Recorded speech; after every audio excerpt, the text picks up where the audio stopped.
Hello दोस्तों, नमस्कार। मैं हूं अरविंद कुमार और आप देख रहे हैं टीचर्स परीक्षा। 10 मिनट में 20 प्रश्न लेकर आते हैं दोस्तों करंट अफेयर के। तो वीडियो बहुत ही अच्छी होने वाली है दोस्तों, ज्ञानवर्धक होने वाली है। चैनल पर नए हैं तो सब्सक्राइब करके बेल आइकन जरूर दबा लीजिएगा दोस्तों। चलिए प्रश्न को शुरू करते हैं। पहला प्रश्न दोस्तों, हाल ही में कौन सा देश भारतीय फार्माकोपिया आईपी को मान्यता देने वाला पहला स्पेनिश भाषी राष्ट्र बन गया? तो दोस्तों, निकारागुआ जो है वह पहला स्पेनिश भाषी राष्ट्र बन गया है दोस्तों। तो राइट आंसर हो जाएगा ऑप्शन सी। अगला प्रश्न है दोस्तों, हाल ही में कौन सा देश अपने संविधान में गर्भपात के अधिकार को शामिल करने वाला पहला देश बन गया? तो दोस्तों, फ्रांस ऐसा करने वाला पहला देश बन गया है दोस्तों, कि जो गर्भपात को अधिकार देने में शामिल कर दिया है, यानी कि आप स्वेच्छा से गर्भपात करा सकते हैं, उसने अपने संविधान में ऐड कर लिया है दोस्तों। तो दोस्तों, राइट आंसर हो जाएगा इसका बी, फ्रांस। आगे बढ़ते हैं। अगला प्रश्न है, हाल ही में कौन सा देश उत्तरी अटलांटिक संधि संगठन नाटो का 32वां देश बना? तो दोस्तों, 32वां देश बनने वाला स्वीडन है, जो नाटो का 32वां देश सदस्य बना है। तो बी राइट आंसर हो जाएगा दोस्तों। अगला प्रश्न है, हाल ही में कौन सा देश अंतरराष्ट्रीय सौर गठबंधन की पुष्टि करने वाला 97वां सदस्य बन गया? तो दोस्तों, जो 97वां सदस्य बना है वह है पनामा। तो राइट आंसर हो जाएगा दोस्तों Panama. C option right answer होगा। पांचवा प्रश्न दोस्तों, हाल ही में समाचारों में रही टोंकिन की खाड़ी घटना निम्नलिखित से किससे संबंधित है?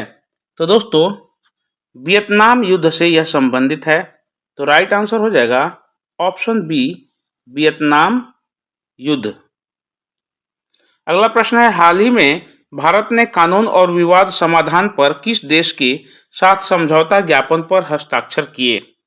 तो दोस्तों, यह समझौता करने वाला जो देश है सिंगापुर है। सी राइट आंसर हो जाएगा दोस्तों। अगला प्रश्न है, हाल ही में खबरों में रहा बार्बरटन ग्रीन स्टोन बेल्ट किस देश में स्थित है? तो दोस्तों, यह दक्षिण अफ्रीका देश में स्थित है। राइट आंसर हो जाएगा ऑप्शन सी, दक्षिण अफ्रीका। अगला प्रश्न है, हाल ही में नेपाल ने किस शहर को अपनी पर्यटन राजधानी घोषित किया है? तो दोस्तों, पोखरा जगह है जहां पर उन्होंने उस शहर को अपना पर्यटन शहर घोषित किया है। तो सी ऑप्शन राइट आंसर हो जाएगा। अगला प्रश्न है, हाल ही में कौन सा उष्णकटिबंधीय चक्रवात ऑस्ट्रेलिया के उत्तरी क्षेत्र में आया जिससे भारी वर्षा और तेज हवाएं आई? तो दोस्तों, उस चक्रवात को वैज्ञानिक नाम दिया गया है चक्रवात मेगन।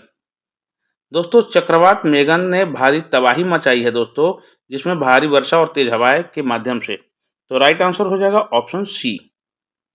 अगला प्रश्न है, हाल ही में किस एजेंसी ने कानून प्रवर्तक सहयोग के लिए यूरोपीय संघ एजेंसी यूरोपोल के साथ एक कार्य व्यवस्था पर हस्ताक्षर किए हैं? तो दोस्तों, सीबीआई ने ऐसा किया है दोस्तों। तो राइट आंसर हो जाएगा सीबीआई, सीबीआई। तो ऑप्शन ए राइट आंसर हो जाएगा। 11 प्रश्न, प्रधानमंत्री ली शी लुंग जिन्होंने हाल ही में अपने इस्तीफे की घोषणा की, किस देश से संबंधित हैं?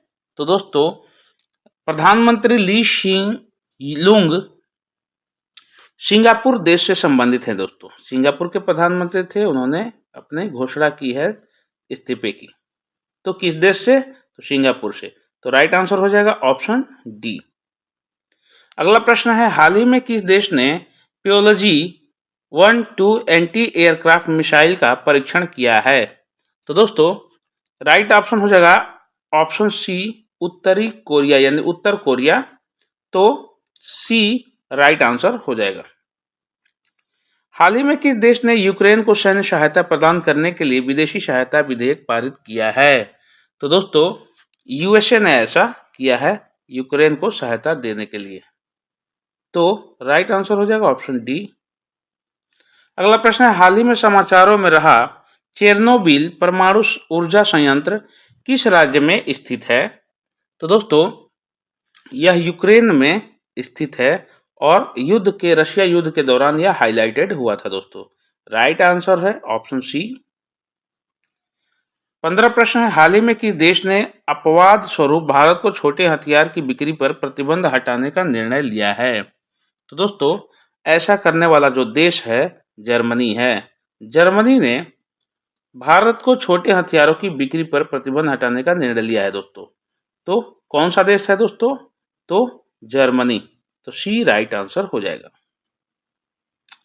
हाल ही में खबरों में रहा कांकेसंथुराई बंदरगाह किस देश में स्थित है? तो दोस्तों यह बंदरगाह जो है श्रीलंका में स्थित है। अभी हाल ही में चर्चा में रहा है दोस्तों, श्रीलंका में। तो राइट आंसर हो जाएगा ऑप्शन ए। अगला प्रश्न है, हाल ही में भूख संकट के कारण खबरों में रहा दारपुर क्षेत्र किस देश में स्थित है? तो दोस्तों दारपुर जो क्षेत्र है वह किस देश में स्थित है? तो यह है सूडान। सूडान देश में स्थित है दारपुर क्षेत्र। तो बी राइट आंसर हो जाएगा दोस्तों। ये हाईलाइटेड है न्यूज और प्रतियोगी परीक्षाओं में आने की संभावना बनी रहेंगी ऐसे प्रश्न। हाल ही में भारत ने संयुक्त राष्ट्र आतंकवाद निरोधी ट्रस्ट फंड में कितनी राशि का योगदान दिया है? तो दोस्तों यह ऑप्शन डी राइट आंसर हो जाएगा। $5 लाख जो है उसमें धनराशि देने का, योगदान करने का निर्णय लिया है दोस्तों। तो डी ऑप्शन राइट आंसर हो जाएगा। 19वां सवाल है, हाल ही में किस देश ने कैदियों को सेना में शामिल होने की अनुमति देने वाला विधेयक पारित किया है? तो दोस्तों ऐसा करने वाला देश जो है यूक्रेन है, क्योंकि वह यूक्रेन रशिया के युद्ध में सैन्य संगठन मजबूत करने के लिए उसने ऐसा कदम उठाया है दोस्तों। तो ऑप्शन ए राइट आंसर हो जाएगा दोस्तों। 20वां प्रश्न है, भारत ने हाल ही में चाबहार बंदरगाह के विकास और प्रबंधन के लिए किस देश के साथ 10 साल के समझौते पर हस्ताक्षर किए हैं? तो दोस्तों 10 साल के समझौते पर हस्ताक्षर किस देश के साथ किए हैं? तो दोस्तों उस देश का नाम है जिससे हस्ताक्षर हुआ है, तो वह है ईरान। ईरान देश के साथ हस्ताक्षर हुआ है दोस्तों 10 साल समझौते के लिए। तो राइट आंसर हो जाएगा ऑप्शन ए। तो दोस्तों ये थे करंट अफेयर। मिलते हैं अगले वीडियो में, तब तक के लिए आप चैनल को सब्सक्राइब करके बेल आइकन जरूर दबा लीजिएगा, लाइक कमेंट जरूर कर दीजिएगा दोस्तों। अगली वीडियो में मिलते हैं, तब तक के लिए जय हिंद जय भारत।